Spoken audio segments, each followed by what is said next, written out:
It's a historic comeback for Donald Trump. He will return to the nation's highest office 4 years after losing the 2020 election.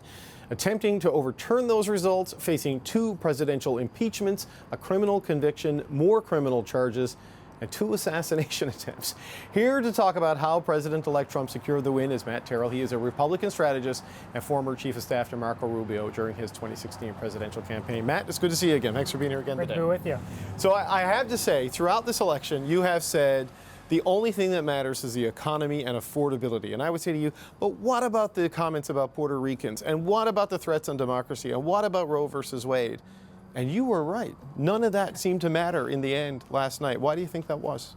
It's just where voters are. You know, when you're seeing inflation where it is at 20%, when you're seeing as a voter what's going on at the border, these are the issues that just resonate with them. And part of it is because many of these issues are just living day in and day out. You know, inflation is one of the worst things you can have as an incumbent in office because voters see it every day. They see it when they go to the grocery store. They see it when they go to fill up their car tank with gas. They see that every day in their lives. They see it when they're trying to buy a new home.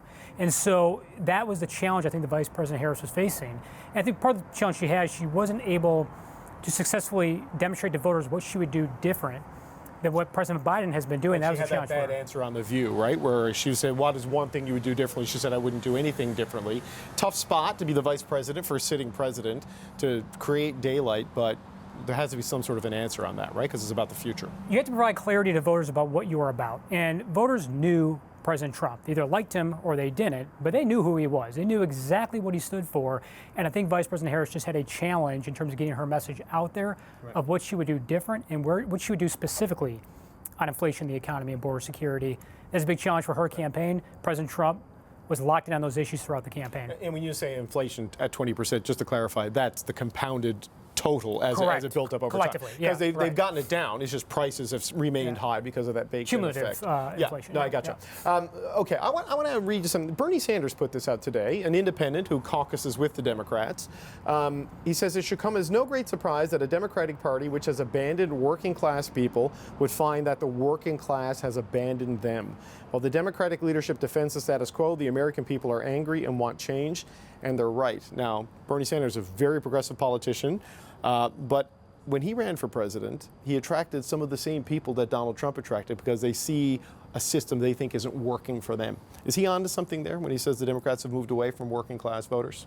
I think that the proof's in the data and the sense of where that landed on the heels of last night's election. You know, look, President Trump did far better in this election with Hispanic voters, with black voters, with the young voters, you know, non-educated, college-educated voters. You know, look, basically across every demographic, he improved where he was 4 years ago. And I think to working class voters or union voters out there, absolutely President Trump was speaking to them. And a lot of it wasn't just what he was saying, again, as where he stood on the policies. He talked about no taxes on tips. He talked about policies that resonated with those voters. A lot of them are struggling with inflation, with the economy. He spoke to them, and he just to speak to them, he went to where they lived. Right. You know, he went to New York, he went to California, he went to Philadelphia and Atlanta, not just the rural parts of many of these states where many Republican candidates tend to campaign because that's where a lot of the GOP base is. But you know, man, like the Capitol building's just right there, right? And you saw what happened January 6th. I saw what happened January 6th. And Donald Trump is still facing charges for that, and the Democrats tried to make that such a big focus of the attack, pointing to former Republican officials who say he can't be trusted, his chief of staff saying he's essentially a fascist. Why do you think that didn't land with American voters? Because those are serious charges that have substance to them. Why do you think he's so immune to it? Well, I think a couple of things. I think, you know, look, the issue, all these issues were on the ballot, obviously. These are issues that Americans cared about and were discussed in the campaign. Vice President Harris brought these up. Yeah. But again, when you are seeing in your daily life the challenges of affording groceries, the challenges of paying your bills, the challenges of buying a new home, that tops the list. And I think there's something else going on here. I think a lot of voters right now have growing distrust. They have growing distrust with the government. They have growing distrust with the media. They have growing distrust with the judicial system.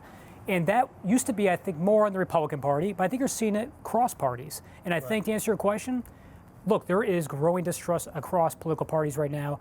I think a lot of these low propensity voters who are first-time voters had that as well. And I think it's one of the reasons why they wanted to have their voices So when heard. Kamala Harris says, I want to defend democracy against Donald Trump, a lot of people would say, well, these democratic institutions aren't really working for me.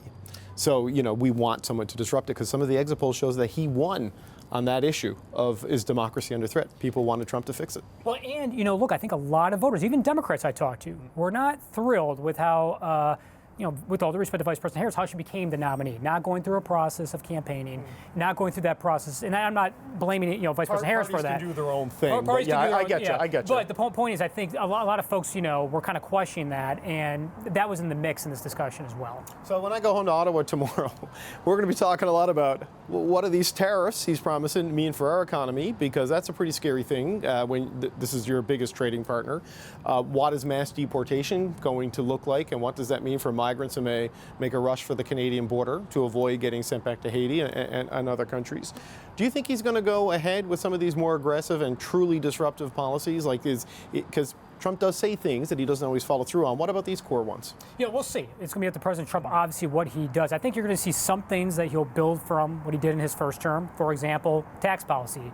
The 2017 tax cuts that he implemented in his first term, those are up. You'll see him, I think, likely trying to extend and move forward with a bunch of that. In terms of the other things you're discussing, I think we're just going to know more once he's in office. I do think there's going to be things that are going to be priorities. I think on day one, he's going to have to take care of the border security issue. He's going to deliver on that, frankly, to voters. Yeah. Take care of inflation. So I think there's going to be certain things that top the list. We'll see where he goes on tariffs and trade and other things. What I can tell you is he's got promises that he's going to have to keep to voters out there, particularly on inflation and the border. Those are the key issues that voters are dialed in on. It's the reasons why a lot of voters voted for him. That's all inward-looking domestic stuff, right? Do you think he pulls out of NATO as he's threatened to do in the past? I know, speaking to diplomats back home in Ottawa who represent European countries, I know the Canadian government, they're all very worried about the future of this alliance because of his criticism of it, the way he talks about the defense spending targets, and his not so full-throated support for Ukraine. What do you think he does there? It's going to be up to President Trump, obviously, what he does. Here's what I can tell you. I think he's been out there campaigning in the lead up to this race, talking about how he doesn't want any new wars. And I think what you're likely going to see him do, I think, that's just my opinion, likely try to lean into more of a diplomatic approach on a lot of these discussions that are taking place on the foreign stage. You saw him do that going back to his first term, traveling to North Korea and meet with the North Korean leader. You saw him doing other things. So, look, he's talked about Zelensky, though, wasn't very diplomatic at all, because it was a Hunter Biden play, right? Yeah, we'll see what he does and all that. Look, I do think that at the end of the day, the American people and people on the global stage want a resolution of what's going on, of course, with the Ukraine-Russia conflict. They want to see peace around the world. That's something that Americans care about. It's what people on the global stage care about. When you look going forward, this shift in every state except Washington State and Utah, based on the latest data that I've seen, he grew. Like everywhere. Yeah. Gained in New York, gained in California, gained in New Jersey's now like a 4 or 5 point state. Big gains in Democratic safe seats, moving them into what you call battleground territory. What does that tell us about the state of the American electorate right now and the upcoming midterms and the next presidential cycle? There has just been this shift to the right. Well, I think the big question is, were those voters voting for President Trump, or are they voting for the Republican Party? So look, you saw in 2020, during the midterms, Republicans didn't do well in those 2020 midterms, or at least as well as the party thought they would. It looks like a Trump vote, don't you think? Well, we'll see. I mean, I think what he's able to do is bring people into the Republican Party, at least voting for him, that are non-traditional Republican voters. And I think the big question is going to be to what you're saying right now. What does that mean going forward? If he can keep that in the party, that's a big challenge for the Democrat Party. But the real question is, are those voters going to be voters that have crossed over to the Republican Party in the future here? Or are they Trump voters? That's a big question, I think, going forward for the Republican Party. But right now, President Trump has taken over the Republican Party. The Republican Party is the Trump Party. That's what it is right now. And depending on how the House goes, White House, popular vote, the Senate, the House, and of course the court. It's a big change. Matt Terrill, I got to say, you called it all the way along. He's a Republican strategist, former chief of staff to Marco Rubio during his 2016 presidential campaign. He's been riding shotgun with us the last couple of days. Appreciate it, man. Thanks for being here. Thank you.